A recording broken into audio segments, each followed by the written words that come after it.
আজকে খেলার চেয়ে বেশি ভালো লাগছে শাকিরের ডান্স এবং শাকিরাকে ধন্যবাদ। আল্লাহ শাকিরাকে ব্যস্ত নসিব করুক, শাকিরার জন্য শুভকামনা।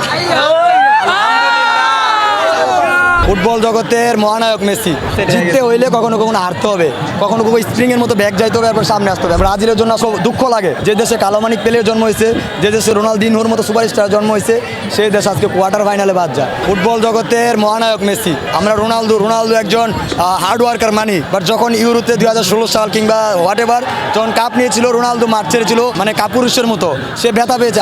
আমাদের মেসি ভাই ব্যথা পেয়েছে, কিন্তু রোনালদোর মাঠ ছাড়া ছিল কাপুরুষের মতো মাঠ ছেড়ে সে বাইরে গিয়ে ভাঙচুর করেছে মিস্টার রোনালদো। তো আমরা রোনালদোর মতো অভদ্র প্লেয়ার জন্ম দিই না। আর্জেন্টিনা সবসময় সভ্য, ভদ্র এবং মানুষের জন্ম দেয়, আর সেই মানুষ আমাদের মেসি ভাই মাঠের বাইরে গিয়ে সে চোখের কান্না করেছে। আমি কখনো তাকে এভাবে কাঁদতে দেখি নাই।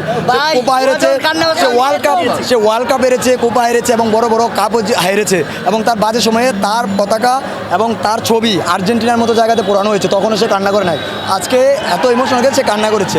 তো মেসি কামব্যাক করতে পারবে, মেসি বাইরে থেকে, মেসি এমন একটা নাম, মেসি এমন একটা অনুভূতি, এটা আশেপাশে 10 কিলোমিটারের মধ্যে থাকলে এখানে আগুন জ্বলে, ভূমিকম্প হয়। আমরা সেই জায়গা থেকে আজকের এই জয়টা আমরা আমাদের মাননীয় প্রতিবন্ধী কোটায় খেলায়, যে কি যেন নাম, মোহাম্মদ নেইমার ভাই, যিনি প্রতিবন্ধী কোটায় খেলে এবং অভিনেতা আছে, অস্কার বিজয়ী অভিনেতা। সে একটা কথা আছে যে 12 মাসে নাকি 12 দিন চুরি করে, তো নেইমার 12 মাসে 12 দিন খেলে। তো মোহাম্মদ নেইমার ভাইকে, সে অনেক পরিশ্রমী খেলোয়াড়, যে মাঠে খেলতে পারে না। তো আমরা নেইমারকে আজকে জয়টা উৎসর্গ করছি। নেইমার ভাই, আপনি আর খেলেন না, আপনার খেলার বয়স শেষ, আপনি অবসরে থাকতে আপনার খেলার বয়স শেষ।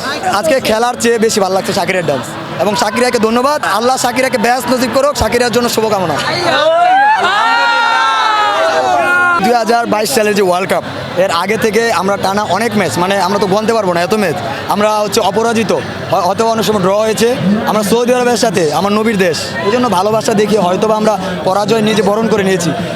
কখনো জিততে হলে কখনো হারতে হয়। একটু আগে শাহরুখ খানের ডায়লগ দিয়ে গেল, জিততে হইলে কখনো হারতে হবে, কখনো স্প্রিংয়ের মতো ব্যাক যাইতে হবে, এরপর সামনে আসতে হবে। এবং সেই জায়গা থেকে আমরা এরপর যে জিতা শুরু করেছি, আমরা আর হারি নাই। এবং আমি বিশ্বাস করি, আমি যত বছর বেঁচে থাকি, আমি 50 বছর আশা করি আর কি, এই 50 বছর আর্জেন্টিনা আর হারবে না।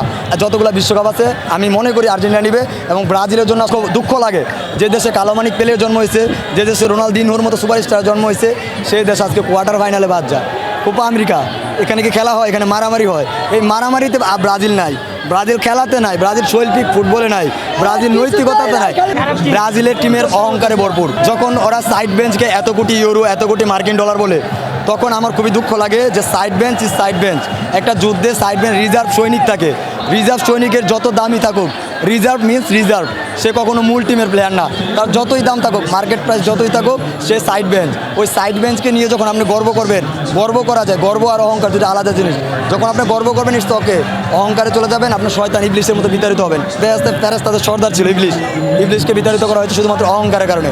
আর এই অহংকারের ফলস্বরূপ আজকে ব্রাজিলের পতন, ব্রাজিলের অধপতন আমরাও মানতে পারি না, কারণ আমরা তো ফুটবল প্রেমী আমাদের সহযোদ্ধা এবং আমাদের প্রতিপক্ষ আমরা কথাই বলি, মাঠে বলি, বাট সব ক্ষেত্রে আমরা ব্রাজিলের সাথে মিলেমিশে চলি। তো সেক্ষেত্রে আমরা চাই ব্রাজিলের ফুটবলের পুনরুদ্ধারণ আবার হোক, যে পেলে, রোনালদিনহো যে মান সম্মান রেখে গেছে, সেই মান সম্মানকে আবার জেগে তুলুক। সেই ক্ষেত্রে নেইমারের মতো প্লেয়ার দিয়ে হবে না, কারণ ফিটনেসবিহীন গাড়ি যদি আপনার রাস্তায় নামান, সেটা অ্যাক্সিডেন্ট করবে, হয় অ্যাক্সিডেন্ট করে নিজে মারা যাবে, নাহলে লোকজন মেরে ফেলবে। তো নেইমার হচ্ছে ফিটনেসবিহীন গাড়ি, তো নেইমারকে যখন আপনি খেলাবেন, সে মারা যাবে, নাহলে অন্য লোককে মেরে ফেলবে।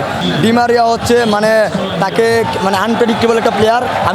আমি প্রেডিক্ট করতে পারি সে ভালো খেলোয়াড়, কিন্তু ডিমারিয়া ডিজার্ভ করে যা, সে তা পায় নাই। আমি ডিমারিয়াকে আর্জেন্টিনার সর্বকালের সর্বশ্রেষ্ঠ খেলোয়াড় মনে করি।